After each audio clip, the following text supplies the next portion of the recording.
শাকিব খানের নতুন cinema Prince থেকে বাদ পড়েছেন ইধিকা পাল। এটা পুরনো খবর। এখন নতুন খবর হচ্ছে কেন বাদ পড়েছেন ইধিকা পাল, এর কারণটা কি ছিল। এর কারণ হিসেবে প্রতিঘন্টা.com জানাচ্ছে ভিন্ন গল্প। আমাদের ভক্তদের দাবির মুখে নয়, ইধিকা পালকে বাদ দেওয়া হয়েছে ঠিক অন্য কারণে। কী সেই কারণ, চলেন বিস্তারিত জানিয়ে দেই আজকের এই ভিডিওতে। আপনাদের সাথে রয়েছি আমি ওয়াসিম। শাকিব খানের নতুন সিনেমা প্রিন্স, এই সিনেমায় বাংলাদেশ থেকে তাসনিয়া ফারিনকে নেওয়া হচ্ছে, পাশাপাশি কলকাতা থেকে নেওয়া হবে ইধিকা পাল। এই খবর যখন চারিদিকে ছড়িয়ে পড়ে, ঠিক তখন থেকেই শাকিব খানের ভক্তরা বিক্ষোভ প্রতিবাদ করতে থাকে যার যার সোশ্যাল মিডিয়া থেকে। এমনকি শাকিব খানকে নিয়ে যারা কন্টেন্ট ক্রিয়েট করে, শাকিব খানকে নিয়ে যারা সারাক্ষণ নিউজ দিতে থাকে ফেসবুক ইউটিউবে, তারা পর্যন্ত ইধিকা পালকে বয়কট করেছেন। তারা ইধিকা পালকে চাচ্ছে না, এ ব্যাপারে আপত্তি জানিয়ে বেশ কিছু ভিডিও বানিয়েছেন। তো এই যখন উত্তাল পরিস্থিতি, তখন আমরা জানতে পারলাম ইধিকা পাল থাকছে না শাকিব খানের প্রিন্সে। আমরা প্রথম অবস্থায় ধারণা করেছি হয়তোবা শাকিব খানের ভক্তরা যেহেতু চাচ্ছে না, এ কারণেই হয়তোবা ইধিকা পাল প্রিন্সে নাই। কিন্তু এখন প্রতিঘন্টা.com জানাচ্ছে ভিন্ন কথা।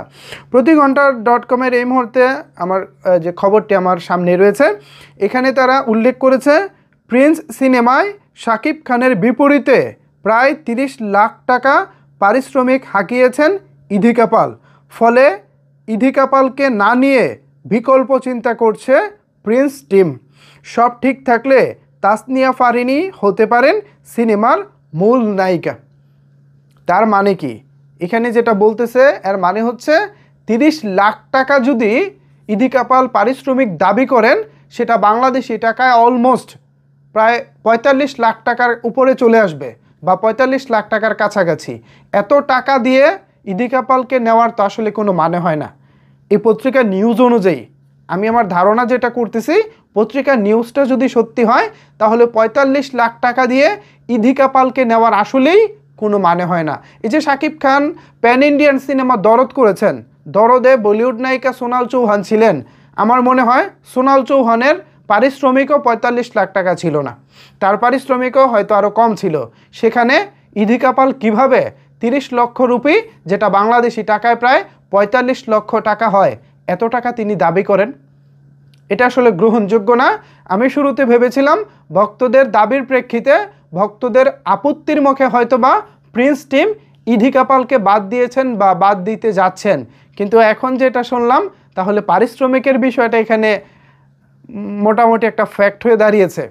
সত্য মিথ্যা জানি না, যদি পারিশ্রমিকের বিষয়টা ফ্যাক্ট হয়ে দাঁড়ায়, তাহলে আমি বলবো যে কোনো কারণেই হোক ইধিকা পালকে বাদ দেওয়া হোক। একে তো শাকিব খানের ভক্তরা চাচ্ছেন না, দ্বিতীয় কথা হচ্ছে ইধিকা পাল পারিশ্রমিকও বেশি চাচ্ছেন।